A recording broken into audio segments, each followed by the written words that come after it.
Hello and welcome to your astrological vibrations for Friday, August 23rd, 2024 by Gaia Blooming. I'm Mimi, and our energy mantra for today is I bring the energy of love to my presence. All right, so here we are. We're moving into Virgo. We'll have the sun moving to 1 degree Virgo today, and we have a lot going on today. We have a few connections with Chiron. We actually have a Chiron focused yod, so big neon finger in the sky being like, hey, pay attention to this and all of your happenings. And we have the moon finishing up in Aries and moving into Taurus. Let's talk about our Chiron happenings to begin. So today we have Mercury in Leo trining Chiron, and by the way, Mercury's like wrapping up its retrograde in the next few days. Wow, it feels like it zoomed by.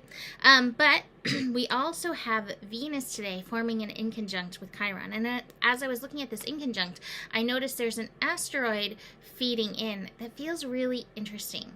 This yod feels very interesting. So we have Venus connecting to Chiron in an inconjunct, not knowing how to work together, as one part, and the other part is actually Pallas hanging out in Scorpio. And Pallas is an asteroid. It's Pallas Athena, but what I have seen a lot of times, this can deal with daddy issues.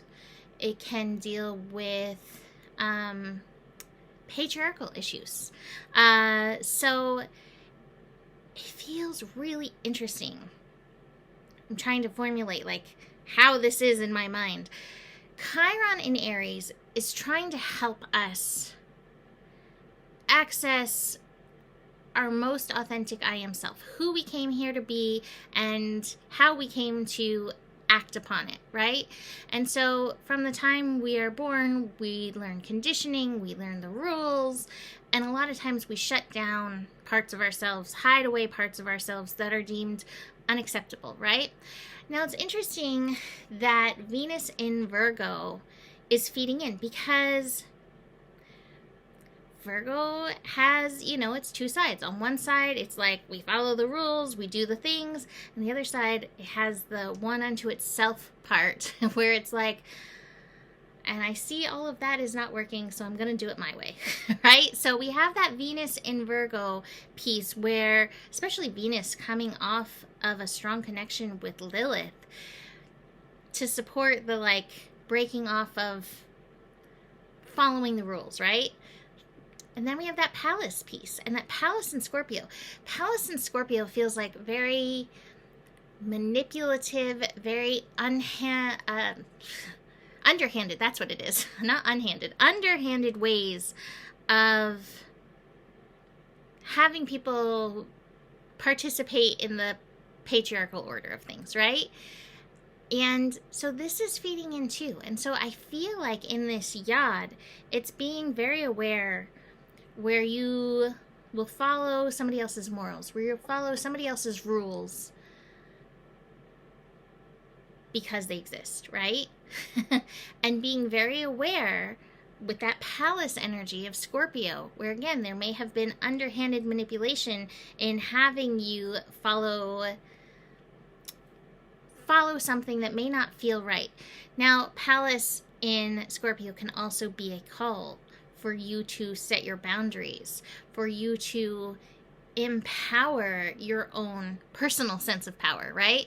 And Venus in Scorpio, Venus in Virgo energy can bring about some healing, which can feed into the Chiron. But we're just trying to figure out, how do we go about this? How do we go about this in an authentic way? And I think the way we go about it in an authentic way is in participation, in finding all the parts of ourselves and bringing them forward to support us in right aligned action for you. Getting to know yourself, getting to heal yourself, being aware, even just having that awareness of that Pallas Scorpio energy, that I would say the most underhanded thing I've seen in recent years is how much fear has been used to motivate people. And getting beyond that fear to our last yod, to letting the love guide us, right? So that's some really interesting energy. There could be some really great breakthroughs in this. I love the connection between Mercury in Leo and Chiron in Aries. Maybe even some like fires of yourself turning back on. I think that's what we talked about last time. Mercury was connecting to Chiron, really lighting up these fires in yourself. You're like, oh, that's what it feels like to be me. You know, when you're in that joy and you just feel the light flowing through you, when you're just feeling good, that's you. That's the energy of you. And so hopefully in this connection, we can have some of those like moments where like, oh, that's what I'm aiming for. Speaking of that's what I'm aiming for, the moon in Aries is also connecting to Mars today, Mars in Gemini. So that's another like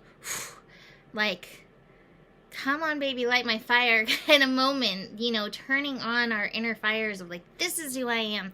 This is what I came to do. The inconjunct may feel a little wonkified. There may be some figuring out to do. That's okay. You know, that's part of the healing process. And I think that's the thing too. This was kind of coming through as well. You know, the healing process, it's definitely challenging to put words into these feelings today. The healing process is so much more beyond, I have to do this to be better, I have to do this to be better. The healing process has an essence of acceptance that's important. And a place where we need to recognize where we resist who we are, where we resist what is. If you're resisting what is, a lot of times you're putting energy into something rather than putting the energy into yourself, rather than putting the energy into your healing. So recognize this in the energy. There's a lot of different ways we can dance around the resistance. But it's an individual thing, and that's what's very interesting about this, and that's part of the Chiron and Aries thing. It's an individual thing, but notice that resistance and see where you're being called into acceptance, because once you're willing to dance with whatever is, you've got the power back again. So that is that first part of the day. Speaking of fire, by the way, Moon and Mercury are also connecting in the morning with like this trine. So like feeling our inner fires like light up and turn on. Participate with that feeling, that spunkiness in yourself. The moon, we're going to have a long void moon. So you might go a little dormant. You might go a little quiet. That's okay. Let yourself be quiet. Let yourself tune in. Moon moves into Taurus at 5 o'clock p.m. And its first meeting is with Pluto. So you might go from like feeling like, yeah, and fired up to like, I don't know, will this work? Maybe that was a fluke. Maybe it's just a phase. Maybe that's not really who I am. Sun and moon will then connect though. And I think that's leading to like some potential, I don't know, what's the right energy? Get her done energy for the weekends coming in. Mercury and Mars are also connecting. That's definitely open mouth, insert foot kind of energy coming in. So that's going to be happening in the evening. Watch what you say and hopefully say it with love. I say this as a Sagittarius who has often had that foot in the mouth syndrome where I've said the thing and been like, oops. So for this weekend, Mars will connect with Chiron as well. So a lot of potential healing incoming through these next few days. Nothing of huge interest over the weekend besides that. Just recognize we're wrapping up this Mercury retrograde. I think that it ends on Monday. Let's see. I didn't look ahead, but let's just check. No, not Monday. Oh, 28th, Wednesday. So we're a few days. We're still a few days out from it, but like we are in that wrap-up stage. So watch for the lessons. Watch for where you're being called to bring the love into your mindset, to bring the love into your personal presence. And here we have the participation card. This is my Virgo card. This is the card of body, mind, spirit, soul, and heart working together. We got to find a little balance. I love the abundance card. The abundance card is a reminder to work as hard in the invisible as we do in the physical, to work as hard in the spiritual as we do in the humanness, and we have to find our balance. But being in reverse, I feel like we're a little out of balance in that. So check yourself. Do you need to do more work in the human realm? Do you need to like clean up? Do you need to make yourself some food? Or do you need to like work in the metaphysical? Do you need to meditate? Do you need to connect to your higher self? Do you need to connect to God? It's always a balancing act, right? We also have the outsider showing up. Don't forget your inner child. Even though we've moved the sun into Virgo, there's still healing that your inner child can do. And that's part of this wrap up as well, of this Mercury retrograde energy. And all of this is about finding source, God, universe. This is the spark that lives within you.